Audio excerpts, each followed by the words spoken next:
Welcome back to another episode of the Bench Mob Ent podcast, the best sports podcast in New Jersey. We got a special guest on tonight with us. She is the 2024-25 preseason All-Southern Conference team member, led her team in points last season, and the entire conference in steals. None other than Jayde Gamble. How are you doing tonight? I'm doing good. How are you?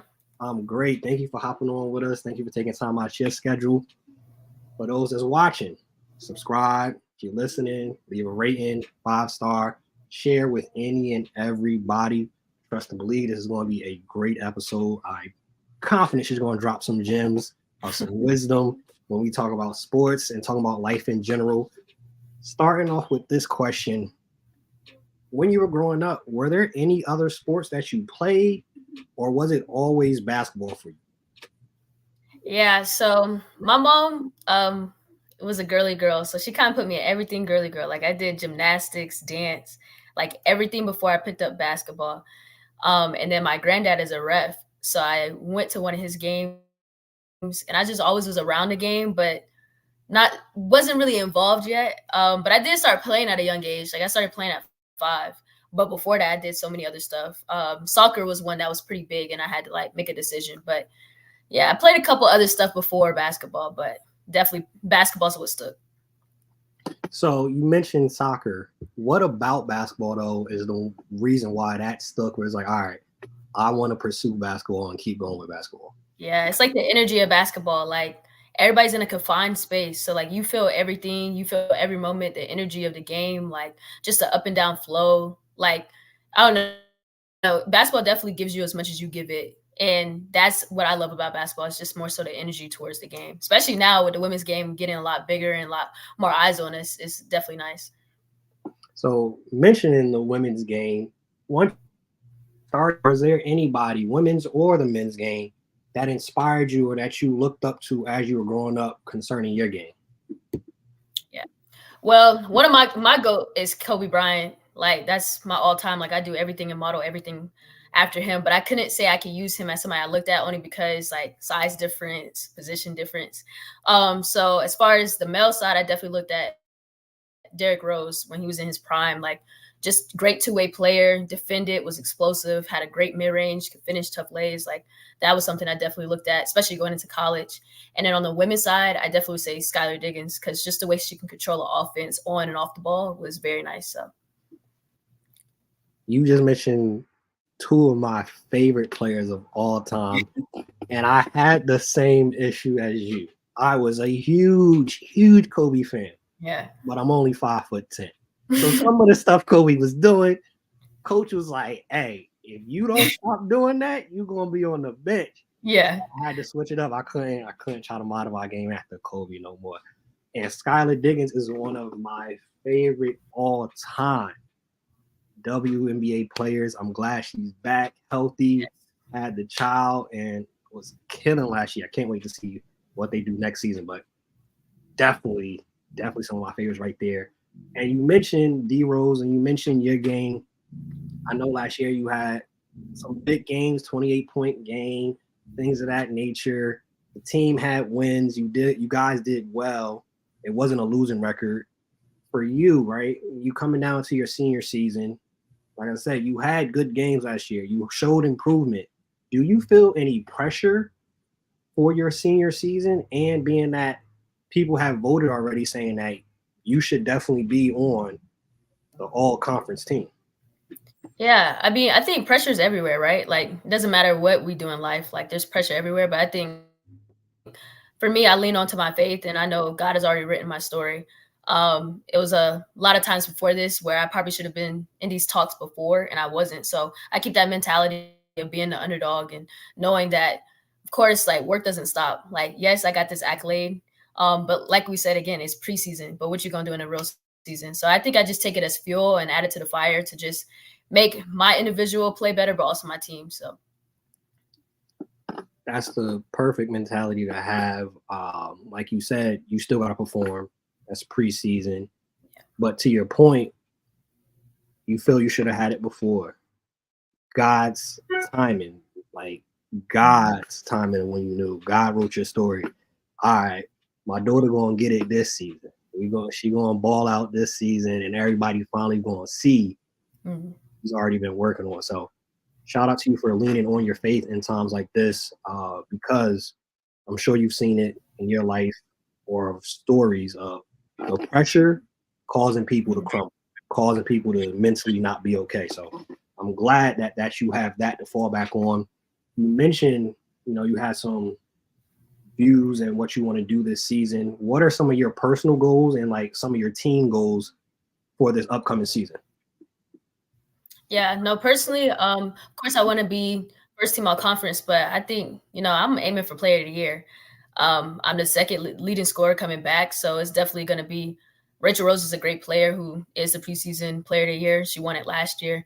But I definitely why shoot low? I think I can get player of the year, and then like offensively, we always know like I can put the ball in the basket, but also defensively, like what can you do to impact the game without scoring? So those are my goals. Also making like 1,000 points, more for my mom more than me. It was 1,000 times she got up and took me to practice and waited in the parking lot even after I was supposed to already been out of practice. So that number holds true to my heart for sure.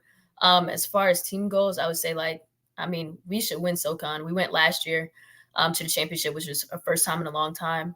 Definitely blessed to be in that moment. Sucks to feel how it felt at the end to lose. But I'm definitely excited with this group that we have that will make it back. So SoCon tournament champs and SoCon regular champs, because I think it's great to do something over a course of a season versus just one, week. Like you can be locked in for a week. We know March Madness, people get hot.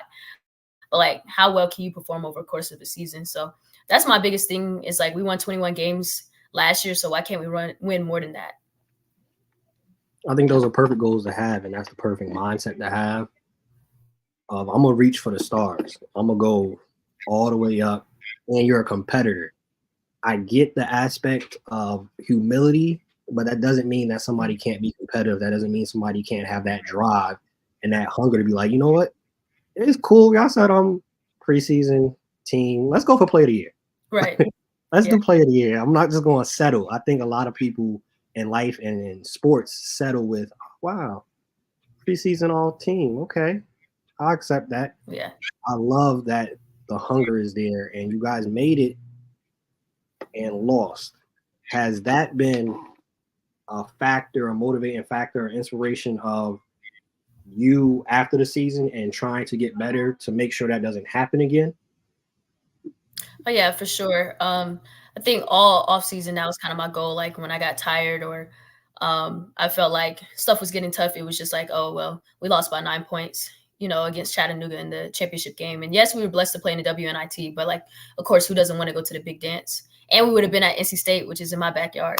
So it's just like little stuff like that you just don't forget. But I think my coach does a great job of like preparing us for this year and like not forgetting about last year. Like, yes, that stung, but also putting a period behind what did happen, because we have to prepare for this year to even get back to there. So it's like taking one game at a time, one practice at a time, and living in the present moment. That's good mentality. Shout out to your coach for that, because I was listening to a podcast with John Cole Jones was on, and she mentioned how they made it to the finals, and at some point they had to be like, all right, we need to focus on this season. We need to embrace where we're at. So that's definitely something that's important. Like you can use it as a motivating factor, but the Bible talks about it. The past is the past. Leave the past in the past. Right. You can't do nothing about yesterday. What you gonna do about today? So that's a great mentality to have for that. With you being a collegiate athlete at the highest level, what are some common, misconceptions that you may have heard or that you may even thought before getting into college about being a collegiate athlete? Yeah, I would say I think people kind of like misread some college athletes. Like we kind of get the view, especially to, I hate to say regular students, but student body, that like we're superior. And me personally, I don't see myself above anybody else. I'm just blessed to be able to play on the next level. So I would say that is definitely something. And also that we're more than just our sports. Mental health is a big thing, like taking care of your mental health is a big thing. And I think sometimes as student athletes, we get caught up in like our identity being what we do instead of who we are. So And I've struggled with that as well. Like, I think that's grown over time. I'm a senior now, but my freshman year, that's something that like was hard to balance. So I would say those things are definitely tough or looked at when it comes to us. Now, that's a great point. Do you feel that's the biggest improvement for you from your freshman season to your senior season now is the understanding of this isn't who I am. This is just what I do? Yeah, for sure. And I'm still working on it. Like, it's not something that's easy, especially like for me, like I eat, sleep, and breathe basketball. Like I'm not like I'm watching film, I'm always involved in it.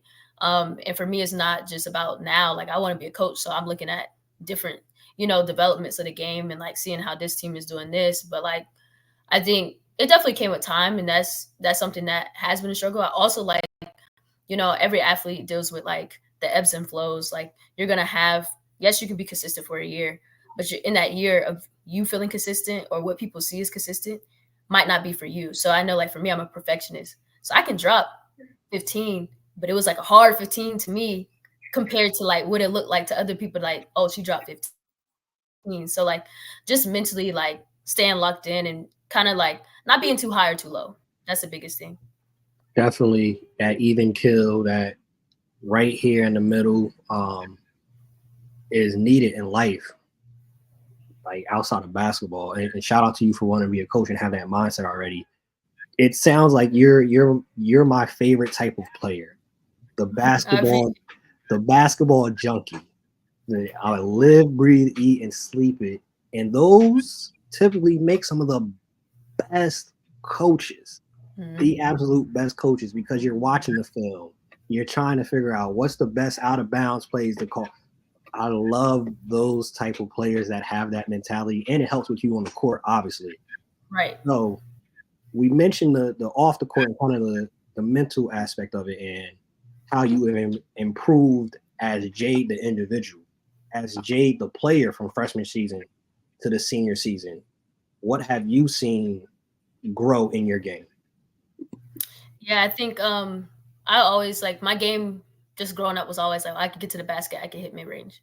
Like that was something that was in my bag. But something that wasn't going for my sophomore to junior was being able to shoot the three consistently.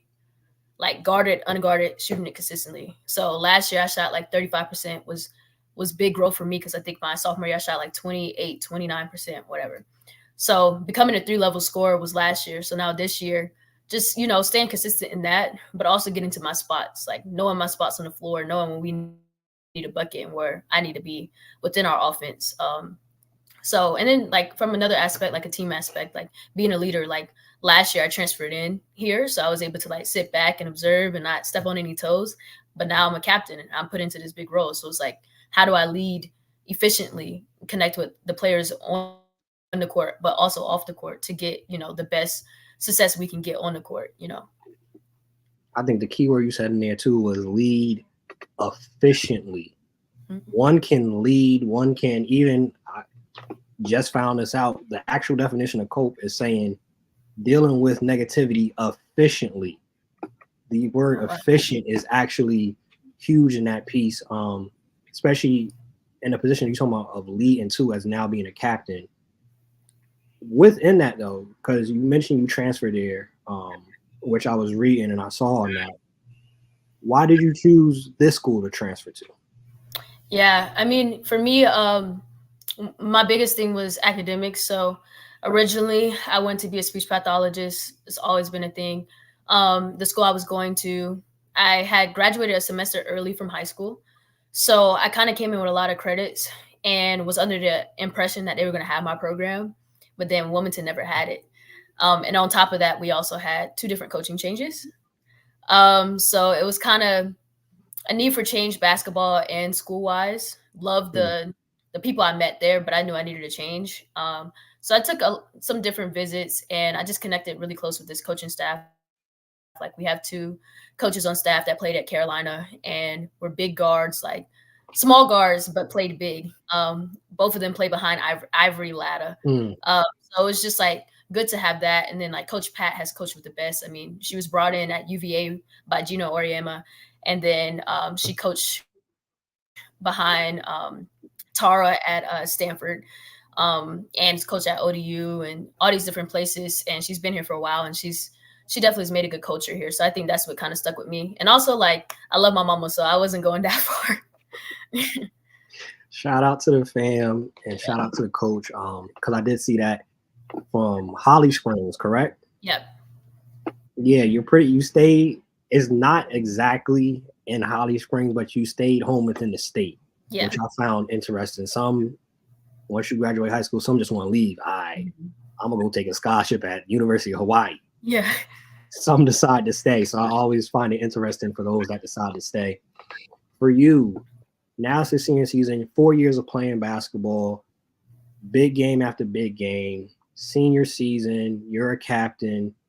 Within your career, do you have moments of doubt and nervousness? And if you do, how do you deal with them?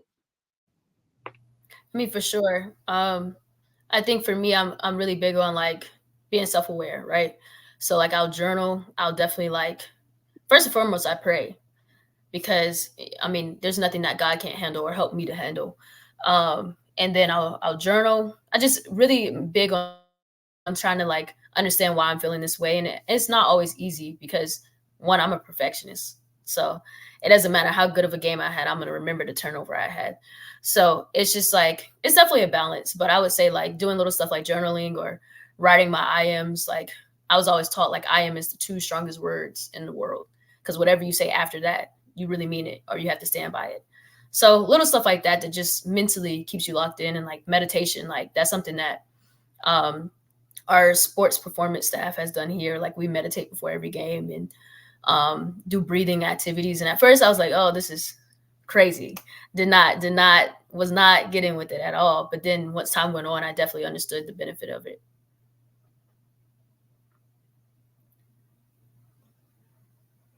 That's definitely a good approach to have to deal with that, because it can get overwhelming. And like you said, the first thing out of all of that, pray and then go through whatever steps that you have to do to actually accomplish said goal, and to make sure that you are understanding, hey, this is why I'm feeling this way, and this is how I can actually help either change how I'm feeling or how to deal with how I'm feeling and still be efficient, still operate, still play the game, still be the individual that I need to be. For somebody that's watching this, somebody that listens to this, what is some advice you would give to somebody that says, I want to do what Jayde is doing. I want to play college basketball at the highest level? Yeah. I mean, I think the biggest thing is, one, for me, believing in yourself. You got to believe in yourself before anybody else can believe in you. For me, like when I was in middle school, I was sending film of my middle school highlight tapes. I didn't care how big the school was. I was sending film. So putting in that time off the court, as far as getting your name out there, is big.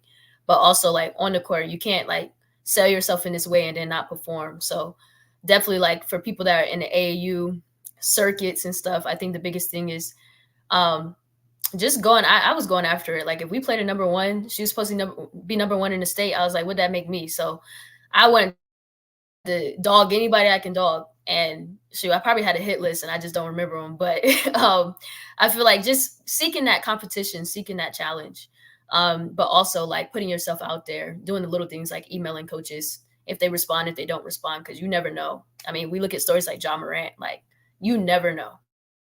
So that's all key, good facts right there. That's gems for those that's watching. It boils down how I view to shoot your shot. Mm-hmm. You got to shoot your shot, and you got to be your biggest advocate. Talk to a lot of coaches. I know coaches. I've helped players with the portal and getting into college. You always have to be your biggest advocate. You got to send out the tape. You got to do this. So coaches will definitely obviously help. But if you don't believe in yourself and you're not putting it out there, exactly, you can't expect somebody else to do it, which is why I appreciate you are on this show, because I shoot my shot with sending DMs all week, every week. You actually responded, and here you are on the show. So again, thank you for hopping on the Bench Mob Ent podcast. Fourth quarter segment, some more kind of like fun questions, get to know the individual more outside of their sport. here on this show, I am a foodie. I love food. I eat for three. So any guest I have on, I have to ask about food. What is your favorite meal to eat? Ooh, lately it's been hibachi. Like I feel like I'm gonna turn into some hibachi. I didn't had it like once every week, especially after like a long practice. Oh my goodness, hibachi has been it. Well, white rice though, not fried rice, white rice, but hibachi for sure. That sounds literally like my grandmother. Rest her soul, North Carolina. Anytime we would eat anything, like, oh boy, you're gonna turn into a sweet potato. Grandma Yeah. would always say stuff like that. Shop online or shop in person? Online for sure. I get too interested in other stuff and will walk out with nothing. So I'm the same way. Online, everything. Send the packages to the crib. I'd rather that. If I yeah. absolutely need to, then I'll go to a mall or something like that. But if I got time, I don't yeah, need this tomorrow. Online, every for single sure. every single day of the week. What is your favorite holiday? Oof, that's hard. Um,